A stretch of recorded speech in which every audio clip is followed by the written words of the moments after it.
虫釣りはいいけど、釣り竿のスイッチなんてできるのかな。キリト君なら大丈夫だよ。If you can't find a girlfriend in this world, then chances are you can find one in an isekai world. So in honor of every anime guy who got ladies in an alternate world, we're gonna speak of the top 10 isekai romance anime of all time. Ready? Here comes the love. To start off at number 10, we have Outbreak Company. どうかよろしくお願いします。ミセル、その耳。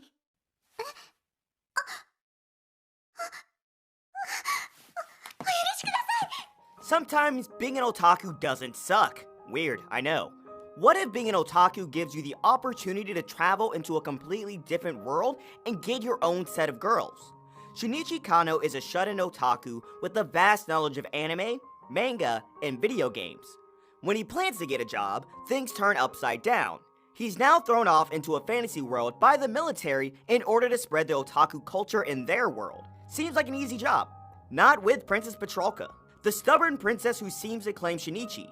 Now, not only does Shinichi have to teach the world about otaku culture, but he has to romance a maid and a princess and also overcome the obstacles of the world on his own.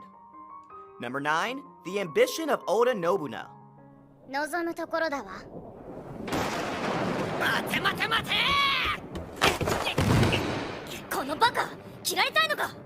下がりなさい、猿！ Japan isn't done with gender swapping ancient history figures because in The Ambition of Oda Nobunaga, we've got Yoshiharu Sagara, a high school student who one day wakes up and finds himself in an alternative reality of the time of the Sengoku period. Here, he meets Nobunaga Oda and realizes that she was a female counterpart of the fabled war hero Nobunaga Oda.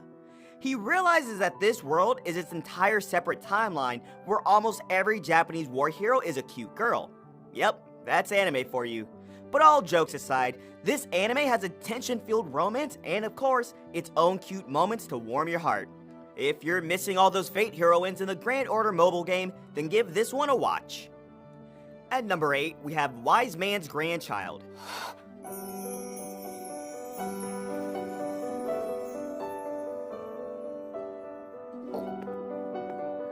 As the name implies, a young boy wakes up in a different world as the grandchild of a wise man. See, isekai titles are pretty simple to understand. After Shin died in the present world, he's reincarnated as Shin Walford in another fantasy world. Shin is a grandson of Merlin Walford, who's one of the strongest magic users in the world, and obviously, his strength was passed on to his grandson.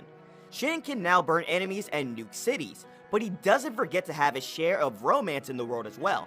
With this power and status, he looks like a knight in shining armor, so there's no wonder girls fall for him. The show may focus a little less on the romance compared to other shows, but that doesn't mean you should miss this one out. Number 7, My Next Life as a Villainess. もちろん好きなように呼んで。だって私たちもう友達なのだから。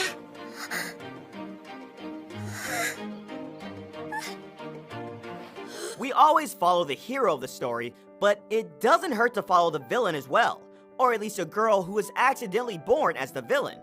My Life as a Villainess tells the story of Catalina Klaus, an otaku who finds herself reborn as the villain of the story.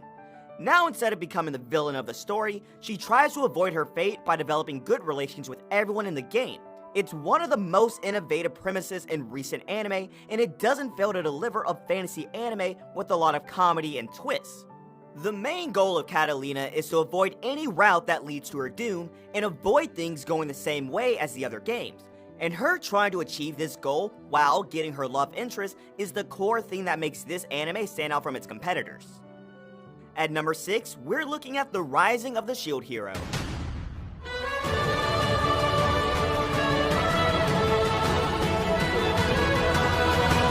All memes aside, this show does have romance if you think about it. Naofumi may not be the one to show feelings, but who can't say no to romance when you got a girl like Raphtalia by your side? Rising of the Shield Hero happens when Naofumi Iwatani is transported to a world where 4 heroes should defend the nation against monsters. Naofumi becomes the infamous Shield Hero, but much to his distaste, he's betrayed on his very first day and exiled from the kingdom. The rest of the anime follows his story as he finds new allies and tries to prove his innocence. And like every isekai main character, now Fumi gets the girls while on his character journey. Number 5, In Another World with My Smartphone.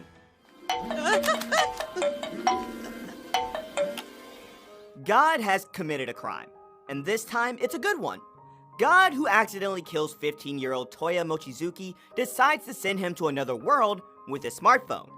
This smartphone doesn't allow Toya to contact people from his world, but it has some cool features that can make Steve Jobs shed tears. Apart from giving him a supernatural smartphone, God also increases Toya's magical and physical strength. Now with his amazing smartphone and strength in hand, Toya goes on an adventure while recruiting the girls around him. This may have the harem route at first, but we can already see a clear winner when the emotional moments start hitting. At number 4, we have Inuyasha.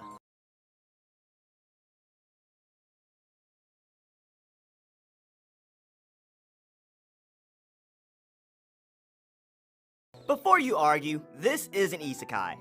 The premise of Inuyasha is pretty simple. A middle school girl from modern-day Tokyo is transported to the Sengoku period of Japan after falling into a well in her family's shrine. Here, she meets a half-dog demon, half-human Inuyasha. The anime may start off as a typical shonen anime, but the couple develops a romance soon. It's original and entertaining compared to many isekai anime romances nowadays, so it'll clearly be a refreshing show to watch between all these modern isekai. If you love a demon and human romance, don't miss this one. Number 3, Sword Art Online. 愉快なおじさんだったな。突然連れてきたからびっくりしちゃったよ。 Yes, our Black Cloak Swordsman has his own harem to label this as a harem anime. But you know he only got married to one girl, even if that marriage happened inside a game.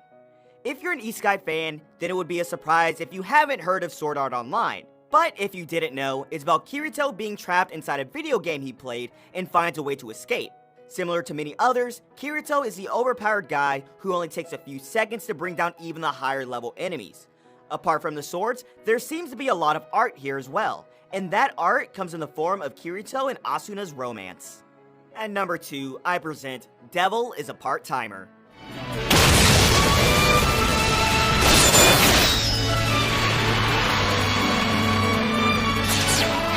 Getting transported to an isekai world may seem like a cool thing, but what happens when someone from a different world gets transported to our world?